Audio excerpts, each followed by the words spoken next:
kutubi da se Singju Marangbyam Kaire Handakse. Hi ma'am, I am video na one pura lecture. Ando ngasi se children day gi nunang macha ga my friend ang khale ko mayang ne ko ta akoi nang pe tum video do gi ma ai mobile ke video ne ba do hojik moi ni la ani do ke bi ga thagrani hojik pung ke ta mani hojik yeng na hojik se 7 khra hele 7:12 mai tore ko ado moi 7:30 do chatoi ni hojik pau lak ti theng da chak dak lo chala tha doi ni ba ado loi ga ai hojik breakfast to tri moi ke birani hojik se just like do tha changa I ado hojik last ta ayuk ke breakfast to do moi che ren ai to ring da moi mu lak sala da do gi to da ngai le re ba ko ado heng ani hojik pau lak che loi pa che pu do ngai le do gi ke na ba gi Dulu film sur tu ini, ini macam je kan mana ni lik kaya tu.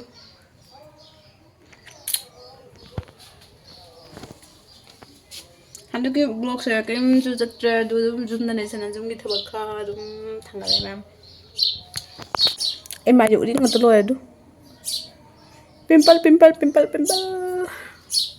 Nama saya my friend. Tu sudah lain nama saya friend saya tertiang lain tu jangan ke biar thadu ini ma'am tu je video logo tu nangau roi tare nai su nangau tu pahela sama tiang macam tu boleh bako jangan tu orang tu thang. Salah ni nama saya salah. Butuh tri pojai ko.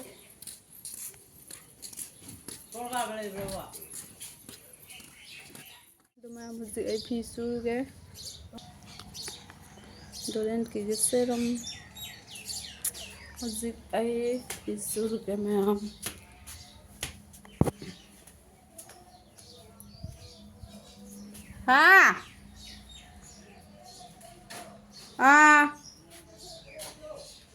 Kem na phang de.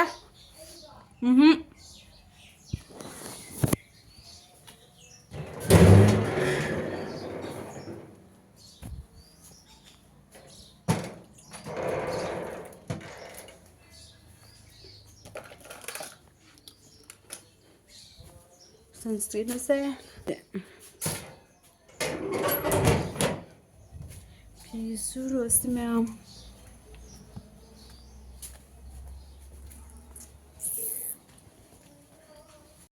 Kaisa lain no?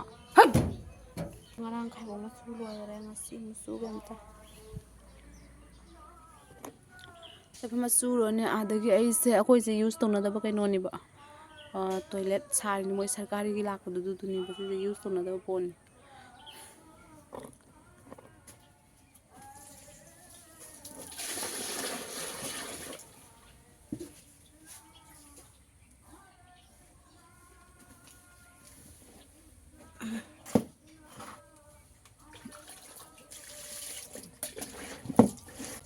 Ahanba phina tan jamna noi pe mathau ta de ba ko adugi sum sarapta ahana kutna noi raga dum sure ba ma'am ko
ꯑꯗꯨꯒꯤ ꯃꯇꯨꯡꯗ ꯃꯌꯥꯝ ꯃꯃꯥꯅ ꯁꯤꯡꯖꯨ ꯂꯩꯔꯦ ꯑꯗꯨꯒ ꯁꯤꯡꯖꯨꯁꯦ ꯑꯩ ꯈꯔ ꯆꯥꯈ꯭ꯔꯦꯕ ꯉꯁꯥꯏꯀꯣ ꯑꯗꯣ ꯍꯧꯖꯤꯛꯃꯨꯛ ꯆꯥꯒꯦꯅ ꯆꯥꯅꯤꯡꯉꯅ ꯅꯅꯥꯎꯃꯆꯥ ꯂꯥꯏꯔꯤꯛ ꯇꯥꯛꯑꯝꯗꯥꯏꯁꯦ ꯍꯧꯖꯤꯛ ꯁꯟꯗꯥꯒꯤ ꯄꯨꯡ 5:30 ꯑꯗꯨꯃꯥꯏꯅ ꯇꯥꯔꯦꯕꯀꯣ ꯑꯗꯨꯗꯒꯤ ꯃꯈꯥ ꯇꯥꯁꯨ ꯌꯦꯡꯃꯤꯟꯅꯔꯁꯤ ꯃꯌꯥꯝ ꯏꯪꯕꯅꯁꯨ ꯂꯣꯏꯈꯠꯂꯛꯑꯦ ꯍꯧꯖꯤꯛꯁꯦ ꯍꯧꯊꯔꯅꯤ ꯁꯤꯁꯦ ꯐꯖꯅ ꯆꯥꯊꯔꯒꯦ ꯅꯅꯥꯎꯃꯆꯥ ꯂꯥꯏꯔꯤꯛ ꯇꯥꯛꯅꯀꯣ ꯏꯪꯊꯝꯊꯥ ꯆꯪꯉꯦ ꯏꯪꯊꯝꯊꯥ ꯍꯥꯏ ꯃꯌꯥꯝꯗꯣ ꯑꯩꯅ ꯉꯁꯤ ꯗ꯭ꯔꯣꯌꯤꯡ ꯇꯧꯔꯛꯄꯗꯣ ꯑꯩꯈꯣꯏ ꯅꯅꯥꯎꯃꯆꯥꯒꯤ ꯗ꯭ꯔꯣꯌꯤꯡꯗꯨ ꯑꯩꯅ ꯁꯦ ꯇꯧꯔꯤꯕ ꯁꯦꯅ ꯁꯨꯍꯥꯅꯤꯒ ꯑꯩ ꯕꯦꯁ ꯐ꯭ꯔꯦꯟꯅ ꯀꯌꯥꯝ ꯐꯖꯩ ꯁꯦ ꯅꯅꯥꯎꯃꯆꯥꯒꯤ ꯕꯦꯁ ꯐ꯭ꯔꯦꯟꯅ ꯇꯧꯋꯤꯅꯦ ꯀꯔꯝꯕꯅꯣ ꯅꯪ ꯕꯦꯁ फ्रेंड तोइदो सुहानी ये वाला वाला ई नामचा सुहानी के वाला बेस्ट फ्रेंड ने क्या है सुहानी और ये वाला वाला ई नामचा ने नामचा वाला सुंदर है उसका बेस्ट फ्रेंड वाला भी सुंदर है